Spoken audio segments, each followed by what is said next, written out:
There's something that I think we are missing as South Africans, understanding that the scholarly discourse on forgiveness, on apology, remorse, really emerged from our work in South Africa. Experts said this is not possible, doesn't happen, cannot happen. That when people come from different sides of history, with all the burden that these histories bring on the table when they come together, that reconciliation is not one of the things that's on the table, that forgiveness is not one of the things that is on the table. So I really think that it's important for us to be reminded that these are not just experiences or concepts to criticize, but they are also experiences to study, to understand how they came about, how do you theorize anew about these concepts, why in South Africa at the time. And so my talk today draws from the archive of the Truth and Reconciliation Commission, deliberately, not only because this is a Tutu-Jonker lecture, but deliberately because the Truth Commission has become a kind of a swear word. So I want to return to that archive, and I want to do three things. First, I want to show that the Truth and Reconciliation Commission became a site for us to understand how memory works out, how memory plays out after years of historical trauma, how memory returns. So my talk is revealing some of those complexities about memory and how it plays out on the stage of the Truth and Reconciliation Commission, but how it also becomes an archive for us to understand its dynamics and enrich our knowledge. You know, it leads us to new knowledge production. Secondly, as I said, I want to remind us, particularly students, young students, that this is rich information that is waiting for us to research, to study, in order to engage in this very important work of scholarship, of new knowledge production. And thirdly, in my conclusion, I'm going to discuss, to return to the issues that we spoke about earlier, the issue of how do we restore humanity after such brokenness. The problem of how violent pasts are remembered by individuals and groups to which they belong, what symbols are used to remember these pasts, how victims and perpetrators frame their narratives about violent and painful pasts, and how these narratives are passed on and play out intergenerationally are questions that continue to dominate public and scholarly debates from the 20th century and increasingly into the 21st, with new departments and academic societies forming around memory studies and related themes. Truth commissions have been central in these debates, giving rise to new terrains of investigation in the fields of transitional justice and peace studies research. A burgeoning literature and new avenues of inquiry have emerged across disciplines in the humanities and social sciences on a range of topics related to what is commonly referred to as dealing with the past, and with questions regarding how best to restore democracy and peace after mass violence and conflicts. The debates on the role of truth commissions in bringing about sustained peace and social transformation in the aftermath of violent conflict continues. More than 50 truth commissions globally have been established, most of them as part of rebuilding peace and political stability in America, on the African continent. Truth commissions have also been established in some of the most unlikely places that we do not think about. For instance, in response to calls for acknowledgement by descendants of victims of colonial-era abuses in Canada and Australia. These conversations have led to establishment, at least in Canada, of a Truth Commission and a Human Rights Institute. And in Australia, it led to what Australians are calling the Sorry Day. It's a day that's dedicated to acknowledging the abuses against the Aboriginal Australians. In America also, there's been calls for acknowledgement of African American slavery, the slavery of African Americans, which is something that happened more than 2 centuries ago, and yet the effects of that past are still felt in the United States. As a result of these conversations, the debate about reparations in America is one of the hottest debates currently. And in at least one state, they established a Truth and Reconciliation Commission in Mississippi. This was called the Greensboro Truth Commission. It was an effort to respond to the conflicts of the 1960s, where the Ku Klux Klan continued to murder people, to target black people. There was a need in the city for the community to confront this past. And why was it possible for them to do this? Because we had the example in South Africa that this too is possible. They did it, they consulted with South Africans, and they established a Truth and Reconciliation Commission, very much along the lines that we did.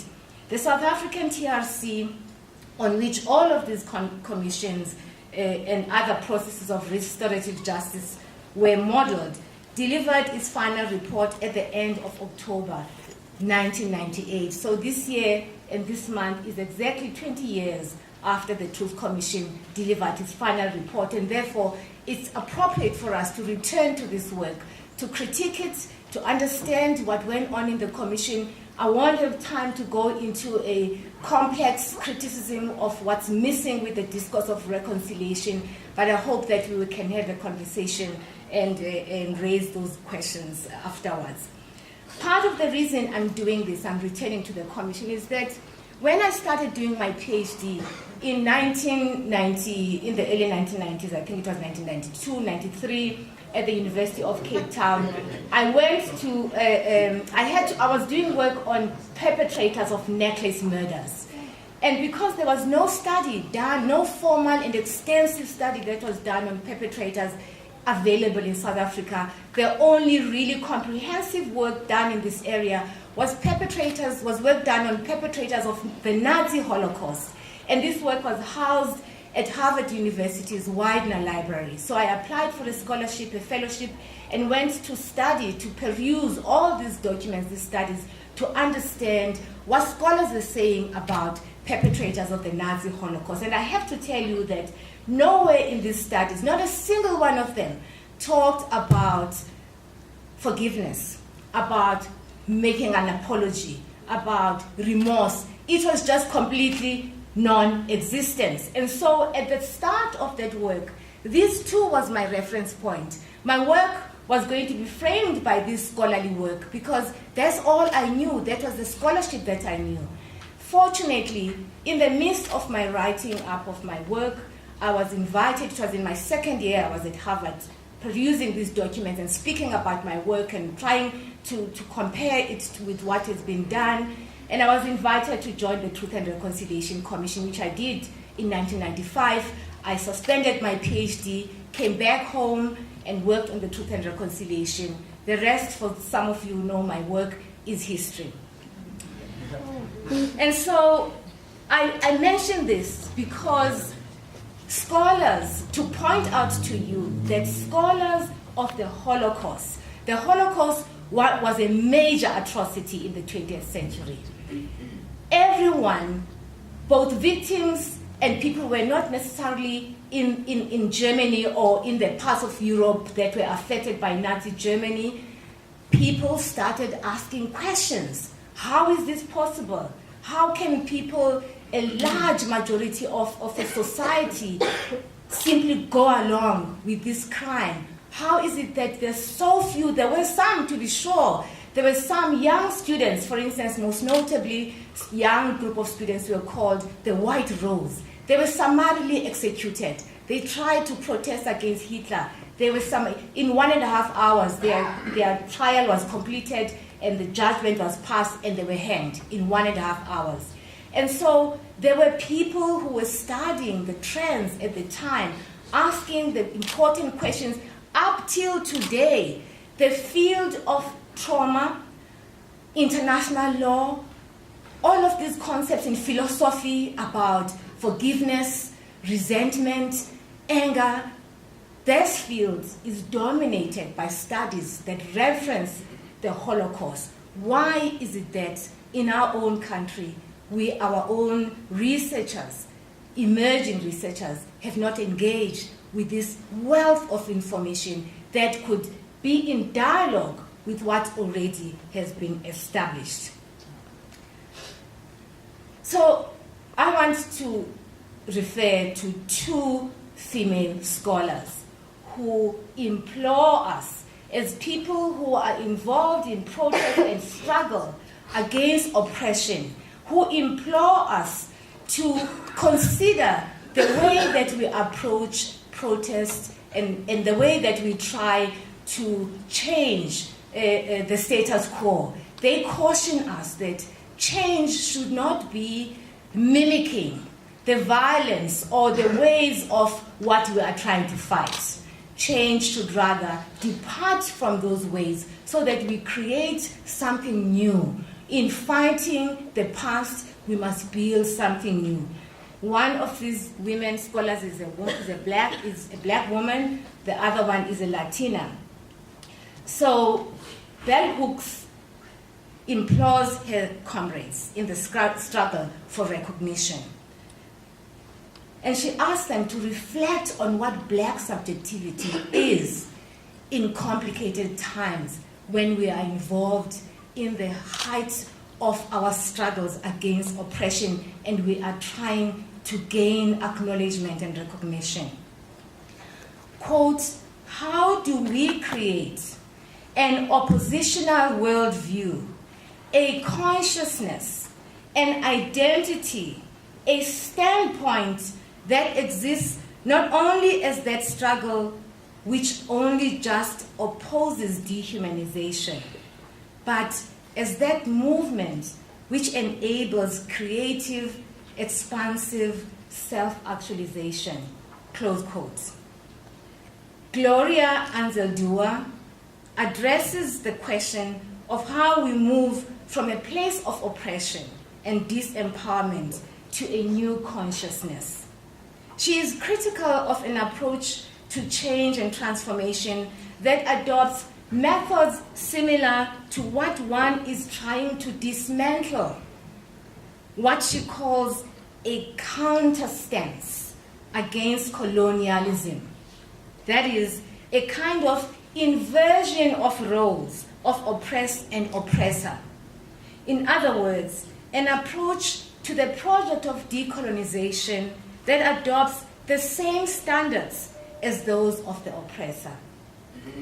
Gloria Anzaldúa explains, and I summarize what she says here. It is not enough to stand on the opposite side of the riverbank, shouting and challenging patriarchal white conventions. A counterstance locks one into a duel of oppressor and oppressed. Locked in mortal combat, both are reduced to a common denominator of violent exchange without movement away from set patterns.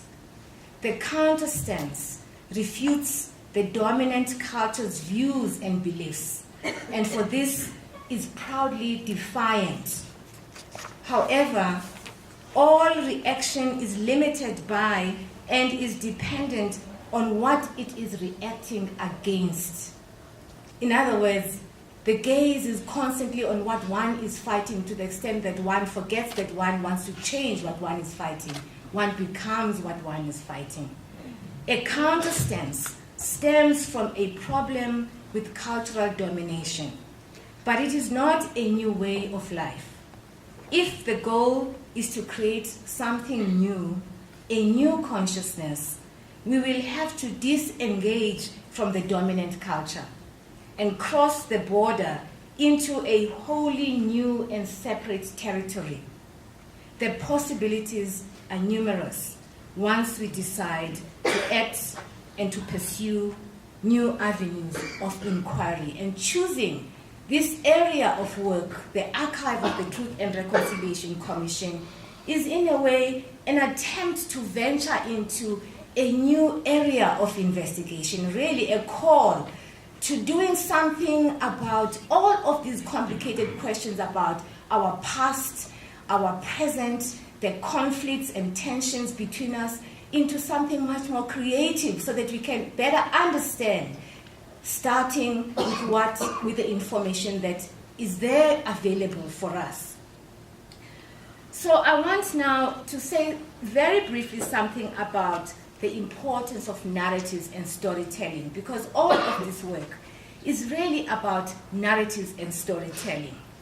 Narrative memory is different from what we understand as traumatic memory. Traumatic memory is stuck in time, in part because we are unable to articulate very clearly and therefore to integrate what we have experienced as traumatic into the narrative of the self. So these are experiences that are difficult to assimilate in our minds, and so they exist within us as in fragmented form, in dissociated form. They are inarticulable, and so they're difficult for us to form a story, a narrative. In contrast, narrative memory is a memory of what we have around us, what we experience around us, what we are conscious of and what we understand and we know on a day-to-day. We're able to tell the story of what happened just before we came here.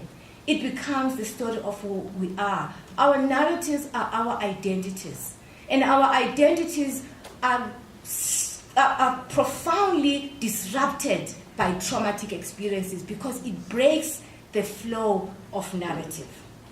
And so I want now to come to this topic of the TRC archive and to begin our discussion with a clip from the Truth and Reconciliation Commission, with a voice, as it were. Voices at the Truth Commission were so critical because it's what made the work of the Commission come alive. Voices of people who told their story, who broke their silence, many of them for the first time. Here is a voice that I'm about to play that became an iconic voice of the Truth and Reconciliation Commission. Auntie Croc wrote about this in very moving terms, the voice of Nomonde Talata, who was one of the first witnesses who came to the Truth Commission. Auntie Croc says that voice, I will never, it's indelible mark memory. I will never forget it. And so this is a voice that I want to start with and to explore what others have done about it. The large city hall in East London was capacity full. All black, with the white TRC commissioners and some reporters, the only visible white people in the audience. When the audience rose to sing a song that was at once a poem and an anthem of black pain, sung throughout the years of apartheid repression by black people at mass funerals, political rallies, and peaceful protests, the song Liza Lisi Dingalako Nkosi, translated as "Let Thy Will Be Done, Lord," reverberated in this large hall, carrying the hope that the moment promised. This was the same moment in which Nomonde Talata screamed her own pain. She dared to wail her pain and the suffering she was subjected to into the large hall, giving voice to it, bearing witness for all to hear beyond the walls of the public hearing space in East London. It is this wailing voice that South African musician Philip Miller resurrects from the archive of the TRC narratives.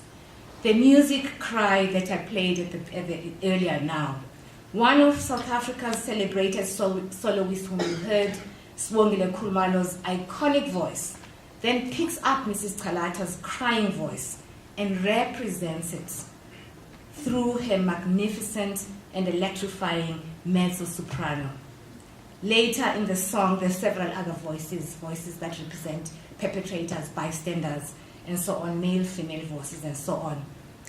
Later in Philip Miller's music, you hear this voice cry intermingled with all these other victims' and survivors' voices. And sometimes the victims' voices are dominated by those of perpetrators. The effect that Philip Miller produces is seamless repetition that reverberates like a reenactment of a wound that refuses to be silenced.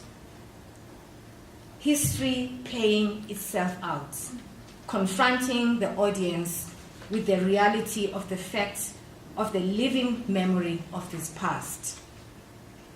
And as if this was the thought on Archbishop Tutu's mind, as silence hovered over and covered the hall with the piercing reverberation of Mrs. Kalata's cry, the only sound to be heard, the gentle interruption by Archbishop Tutu with the song, Senzeni Na, What Have We Done? And the whole room of people following and singing this song in response.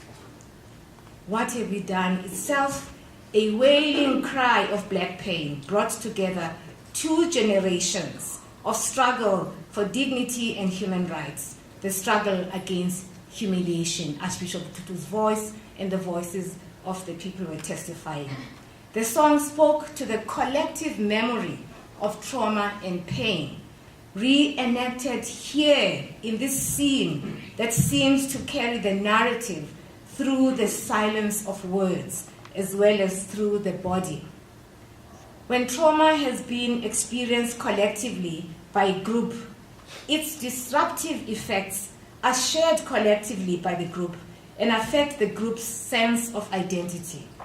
In this sense, then, individual narratives and experiences recounted at the TRC carried an extra weight because they went beyond the individual who was giving the testimony to capture a larger story of collective trauma.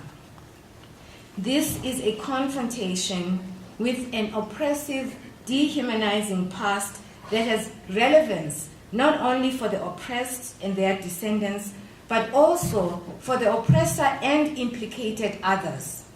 Kalata's scream at the TRC embodies a confrontation with an oppressive colonial past and its complicated legacies.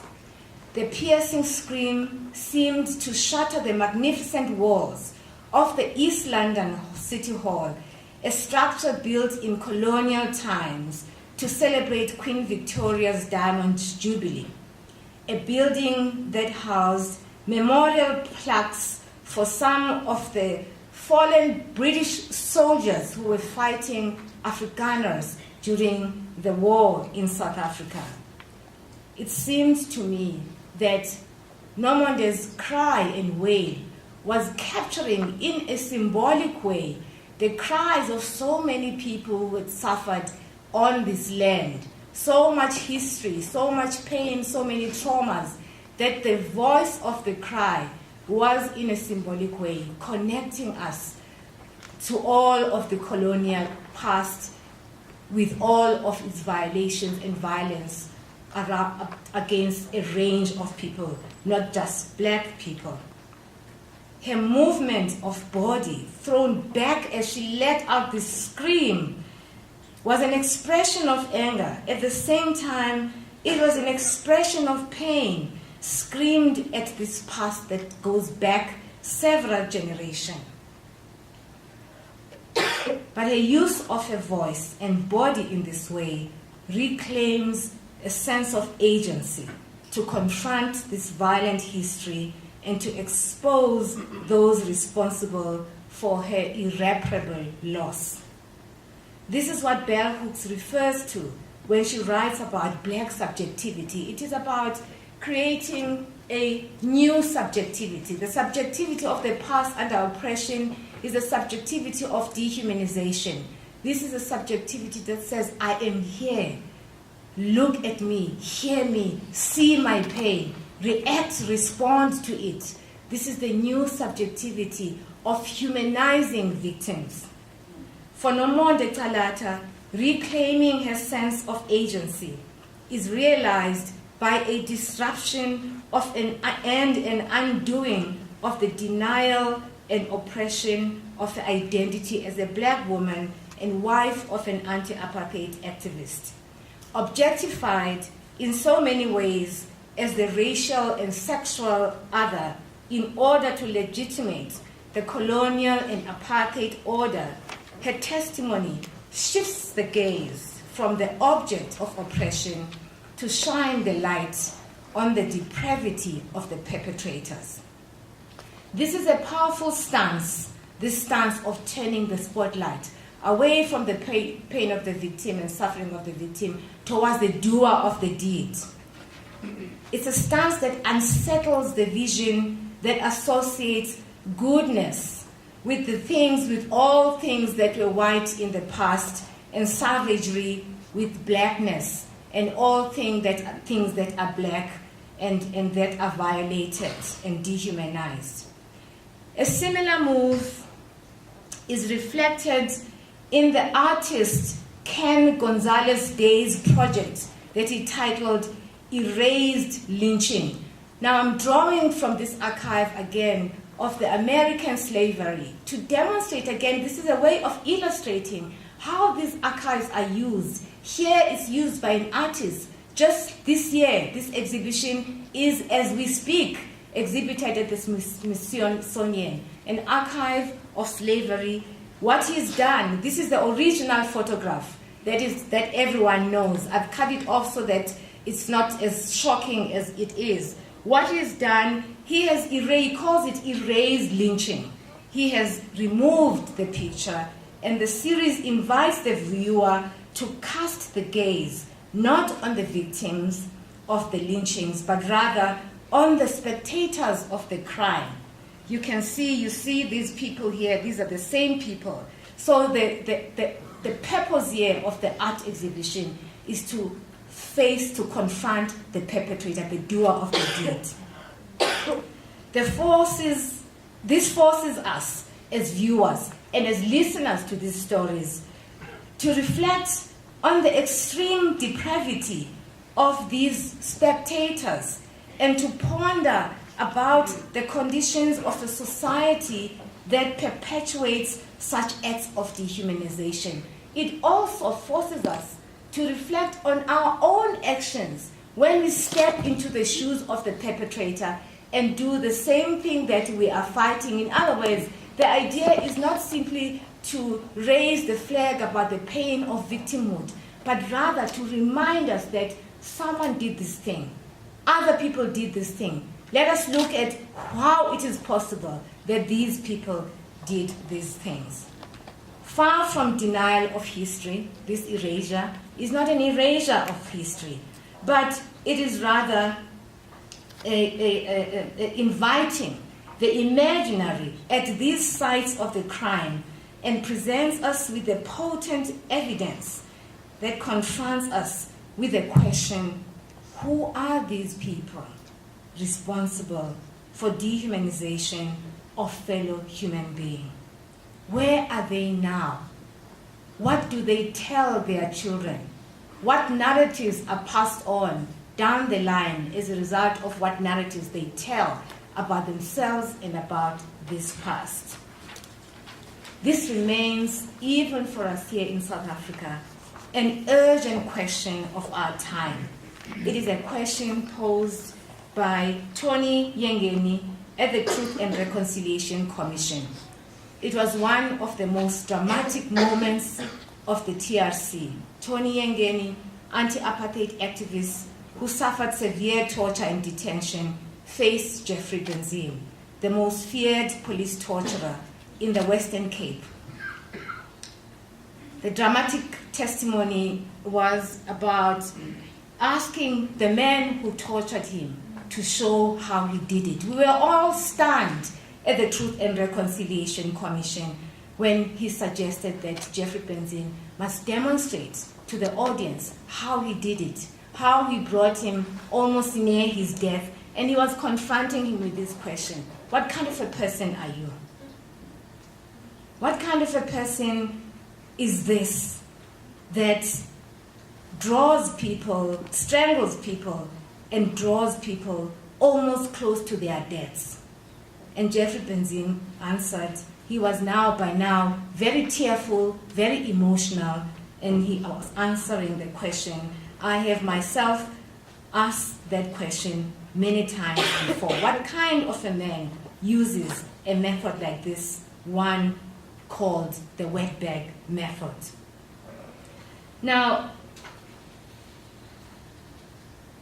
to put the story of Yengeni next to the story of Nomonde Kalata, one sees very clearly that Tony Yengeni's confrontational method is almost as if he's interrogating Benzine all over again.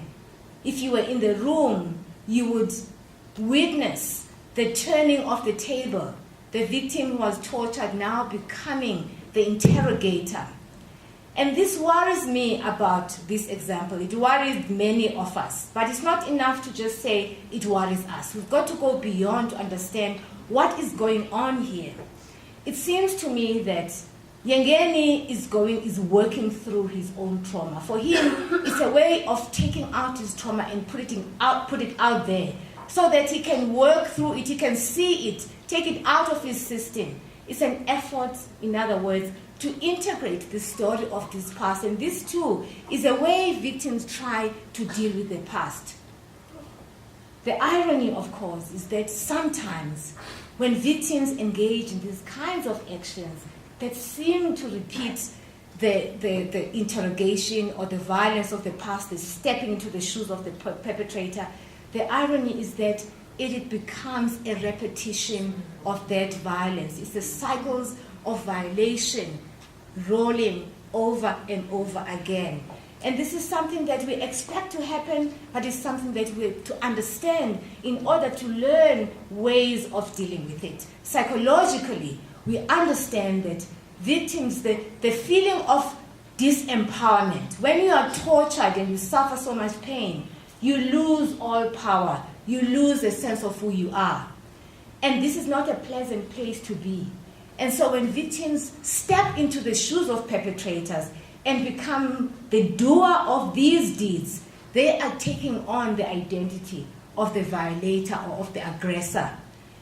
It is a position that seems to suggest an empowering of the victim. The danger is that once you step into that pebble, you are gone. It is a slippery slope. Once you step into that pebble, there's one more act of violence leads to another act of violence. It may start with an aggressive, angry voice, but generally tends to deteriorate and increase into a full-blown violent act. And these are questions that we have to confront if we are concerned about building peace in our society. One of the things that the examples I want to touch on is the example of Rwanda. This is what happened in Rwanda. These are the consequences of the actions of hate that occurred in Rwanda. It is the cycles of violation and victims becoming perpetrators becoming victims, and on and on and on, to the extent that you end up with that kind of story. How do you break these cycles that so often repeat themselves? Now, I mentioned earlier that the response by Tony Yengeni seems to suggest this stepping into the shoes of perpetrator. In contrast, Nomonde Kalata's stance is one of engaging the perpetrator. I want you to know, Mr. Taylor, she says, that when you killed my husband, I suffered deeply. For these last 11 years, I have suffered a lot and I am still suffering. You robbed my children of their father's love. He's confronting, he's saying, I am a mother. I was a wife of the man you killed. In other words, he's holding up what in my work I am beginning to call the dehumanization mirror, which is to say, by engaging the perpetrator in this way, you are forcing them to see the evil that they committed. I don't have time to go into how that leads to remorse and forgiveness. Suffice it to say that sometimes, not always, sometimes perpetrators reject this. They don't want to hear. They turn the other way. But sometimes they listen because you are confronting them. You are saying, this is who you are. In the past, it was easy to say, either I'm obeying orders, or I'm fighting for my country, or I'm fighting these communists, and so on and so forth. But now, you are an individual. This mother, this wife, is saying, you killed my soul and my spirit. And Nomonde Kalata, I have to tell you, even to this day, when she relates, she's part of our research community in our research division at Stellenbosch University. Even to this day, whenever she comes to this moment of describing how she discovered her husband, she still breaks down. She still is emotional. So we carry all these memories in this very painful way. Before I discuss this final part of my work, I want to talk a little bit about, perhaps just schematically, for the sake of brevity, about this idea of trauma returning to haunt us. And just to mention some of the scholarly modes or models of subjective experiences of intergenerational trauma, and how the repetition or the return of the trauma is understood by scholars. So I'll really summarize, and if there's time, I can say a little more about it. The first is one that became quite famous. It's a concept that was coined by Marian Hirsch. I'm sure some of you who are scholars of literature or even trauma or history will know the concept of post-memory that was coined by Marian Hirsch, herself a child of survivors of the Holocaust.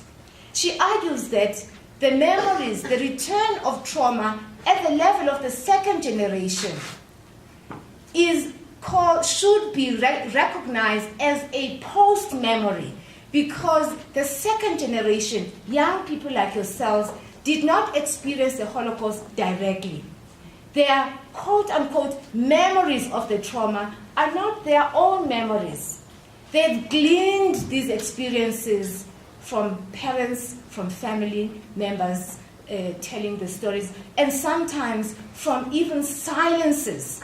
There's something that is passed on even through the silence. Marian Hirsch describes then how these experiences of the memory of something that you never experienced directly plays out in your life as a child of a survivor. There are many problems I talk about in terms of how we sometimes use these concepts and apply them in our situation. This is not the correct way to examine these memories that are emerging in South Africa, because she's talking about the Holocaust. She's talking about the second generation, about a moment in history, something that happened over a period of 3 years, maybe a little bit more, but the Holocaust was a traumatic event that went on within a particular historical moment. Our experiences and the experiences of people, for instance, of Aboriginal people in Australia, in Canada, are long-term experiences of trauma. They go on for years, for decades. And so to compare them, to transpose this concept and apply it here is something that I think we need to re-examine, but many people have done that. A concept that seems to resonate for us, for me, is that, and certainly in terms of how Nomonde Kalata and many other people who came to the commission are responding to their traumatic memories, is one that was coined by Toni Morrison in a book, Beloved. Toni Morrison, how many of you know about that book? I forget, I'm in with law, I'm not in humanities. She writes, oh great, she writes about the experiences of the slavery and the memory of slavery. And in her book, Beloved, she writes about what she calls re-memory. How these memories return to haunt. It's a kind of a haunting that is kind of difficult to describe. It's kind of like a hovering of something that happened in the past that just refuses to go away. It's a haunting. Other scholars in psychoanalysis have also referred to this idea of a haunting. In fact, scholars Mary Turok and Nicholas Alexandra, they even describe it in terms of a crypt, almost like a tomb that remains in the unconscious because it's never articulated, but sits there in the unconscious and is passed on because it's a story that is never completely unraveled. And therefore, because it is unfinished, it's passed on to the next generation and exists as a haunting at the level of the next generation. So how do we then, if we are concerned about healing, about reconciliation, just how do you reconcile when there are these kinds of experiences that we know exist? Now, we are talking here just about victimhood and the sense of experiencing a haunting memory of a pain that was suffered by generations before. Here is a complication that I want, a complex aspect of this that I want to add here. Part of what's going on for us in South Africa is not so much the past memory of our forebears. There are traumas that are experienced by young people today, the traumas of humiliation, the violence of living in squalor, the violence of parents whose lives never changed despite the fact that we have changed, the violence of a state that loots the state's coffers that would have been used to improve the lives of millions of South Africans. That is a violence.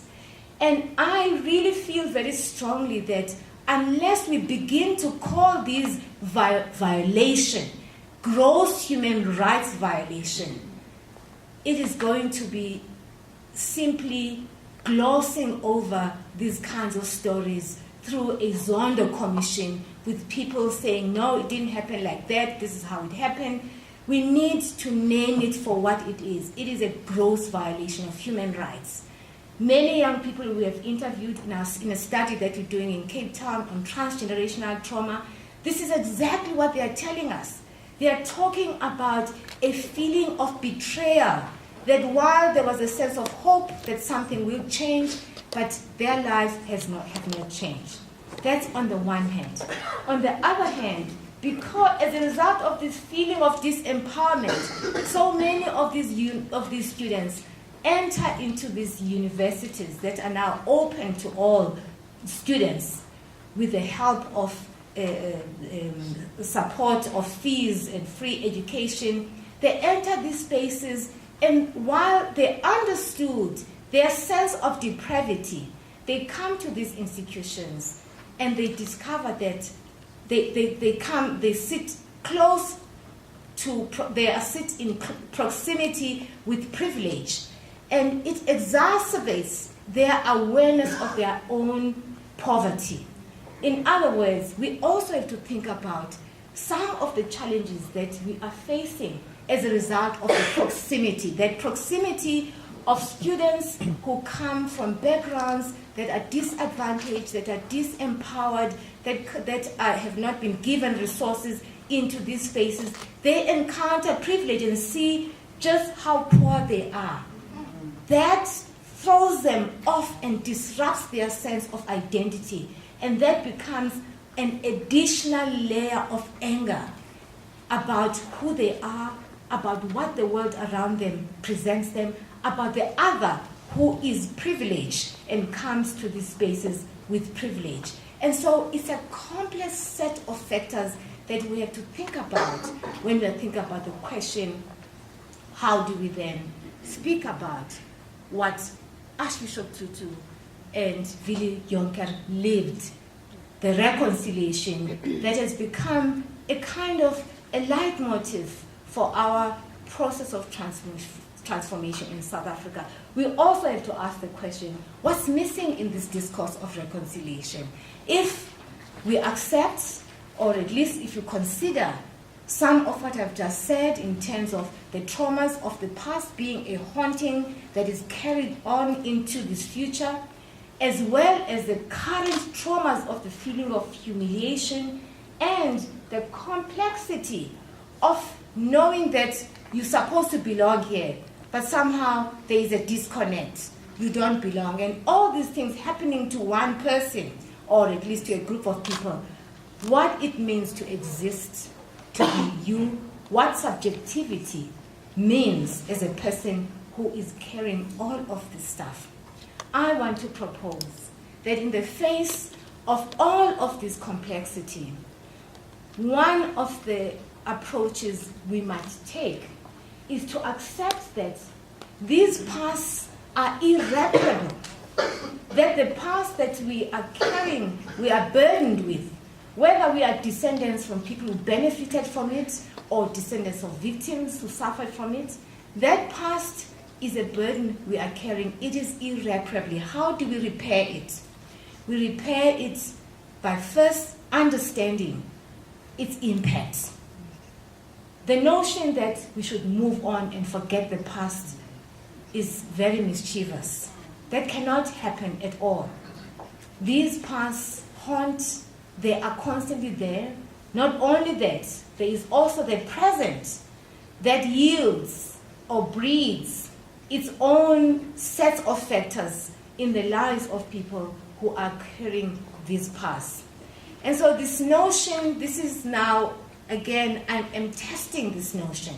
It's a work in progress. I have not fully articulated it well, but I'm calling it reparative humanism.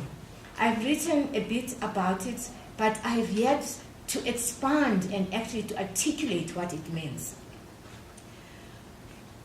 I draw this again from having witnessed the work of the Truth and Reconciliation Commission. Many people dismiss the Truth Commission as something that should not have happened, as a sellout, in the same way that Nelson Mandela was a sellout.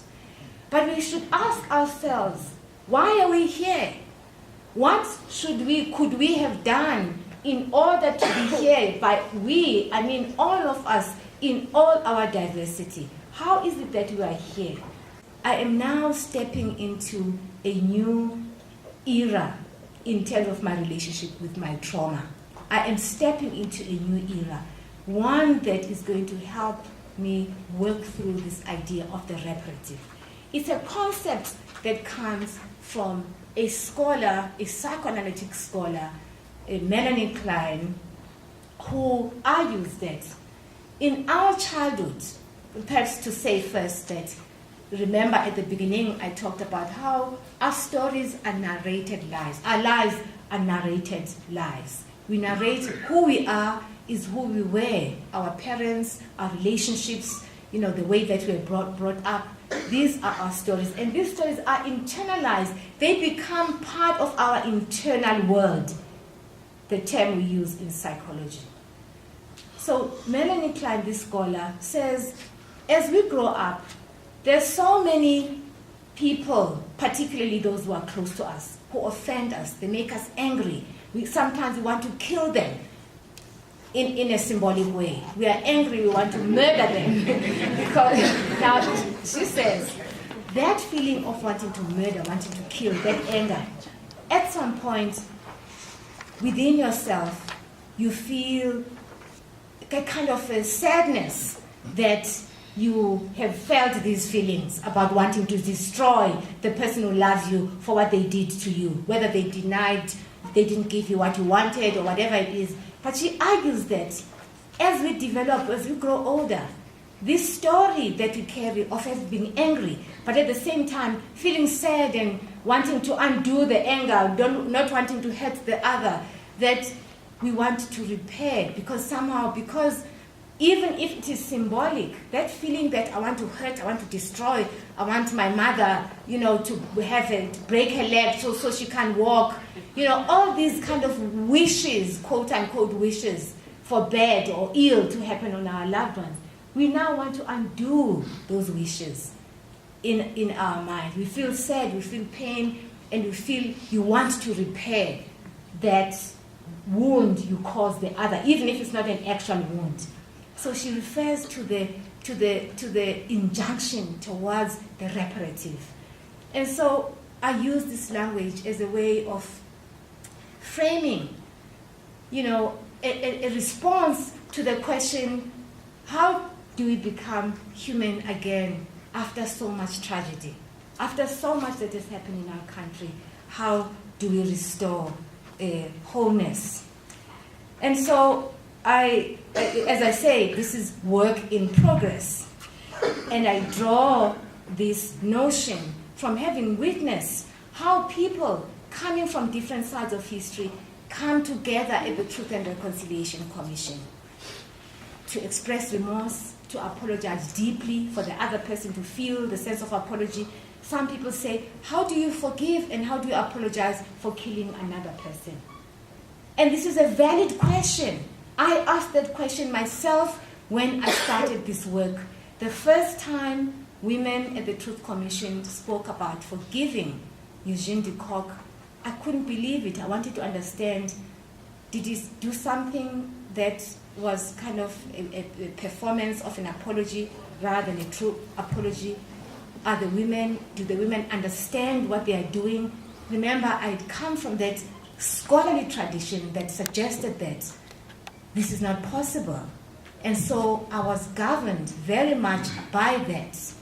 And so when I went to interview the women and Eugene de Kock, it was really from the place of being a black woman wanting to defend other black women whom I thought were really misled by this man who was probably browbeating them, And so that conversation, which was intended to be a 2-hour conversation, led to more than 46 hours and a deeper understanding of how empathy evolves, how these acts of responding with empathy evolve. These moments of empathic engagement that I witnessed between victim and perpetrator are rare and they are unprecedented in the history of atrocities.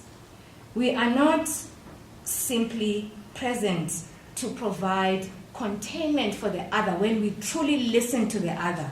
We're not simply there to provide, as we say in psychology, to contain your emotions so that you don't disintegrate. We are there to listen, to contain, but at the same time, we're also bringing our own stories, whether it's a story of pain, of trauma, or of guilt and shame. These are stories we carry within, and so it becomes a reciprocal, mutual engagement, so that while you're holding me, I'm also holding you and your emotions. And this is how this kind of the reparative process unfolds.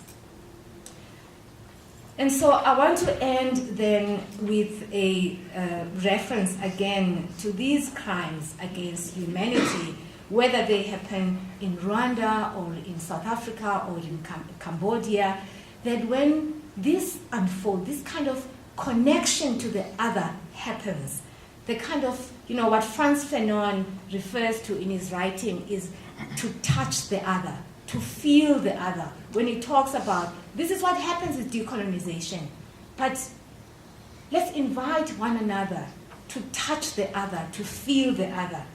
What happens in these processes is that these moments become sites of testimony, of mutual recognition and shared experience. They provide points of identification, entryways into the experience of others, which enable comparison across critical registers of difference. In other words, your register and mine, the fact that we are open to one another, what is being enabled here is for us to cross the boundary, to touch the other, to feel the other. Appeal to the familiar and to the familiar creates a context in which it is possible to engage empathic questions such as, how old was your daughter or son when he was killed by the apartheid security police? Or how old was your son when he was killed by a mortar bomb when he was fighting apartheid's war across the borders of South Africa? The shared experience of loss cuts across the distinction of black and white, Tutsi or Hutu, Israeli or Palestine. On the terrain of a horrific past, certain statements resonate deeply. These statements of people looking at each other and saying, how old was your daughter? How old was your son? And I'm drawing this from actual examples at the Truth and Reconciliation Commission. It is ironic that the same factors that can ignite and perpetuate animosity between people who come from different sides of history, the fear and the hatred, it is ironic that these feelings that are ignited might be suspended, and that the love for the ones that were killed, our loved ones that were killed or maimed by their other, might also suspend those negative sentiments. By providing a way into the experience of the enemy, love and loss may provide a way out of violence. Ultimately, love and loss are what is common, and thus, in a sense, are what is shared. At the center of this love is Ubuntu. And I don't mean Ubuntu, I don't have time to elaborate on this. I don't mean the kind of ordinary throwing in Ubuntu here. I mean a deep sense of what it means to be human. A deep sense of caring for the other that is embedded in most traditional African society. The concept of Ubuntu is an ethic, as we understand, based on the inextricable intertwining of your world and my world as other, as one community. From the perspective of Ubuntu, all people are valued and are a valuable part of a human community. And it doesn't mean that we simply throw this concept. We have to find fault and criticize what is wrong and what is immoral and what is evil. It doesn't mean that we simply throw a blanket of Ubuntu. The phrase that best captures Ubuntu, often people say Ubuntu is an opposite of I am, because they say it's the opposite of I think therefore I am, and they translate it into I am because we are. There's no phrase like that in African languages. You can't translate I am because we are. It's a formulation that just doesn't exist in Xhosa. The best word, the best phrase that captures this notion of Ubuntu is umntu ngumntu ngabanye abantu. This is the power of this word, umntu ngumntu ngabanye abantu. Now, literally, it means a person becomes a human being because of other people. A person, in other words, is a person through being witnessed. This is very important. Through being witnessed, through being recognized, and engaging in reciprocal witnessing of other persons. It's being witnessed, but also you yourself engaging in reciprocal witnessing. You don't just want others to recognize you. You must also recognize the other. That is what this process is about. The meaning conveyed by the expression is twofold. First, subjectivity depends on being witnessed. The richness of subjectivity flows from interconnectedness with the wider community and from the reciprocal caring and complementarity of human relationships. Second, the phrase conveys the kind of reciprocity that calls on people to be ethical subjects towards a horizon of an ethics of care. This is what Ubuntu calls us to become ethical subjects. Mutual recognition is fundamental to being a fellow human being, a relational subject in the context of community. A person with Ubuntu is open and available to others. To quote Archbishop Tutu, "My humanity caught up is inextricably bound with yours." Thank you.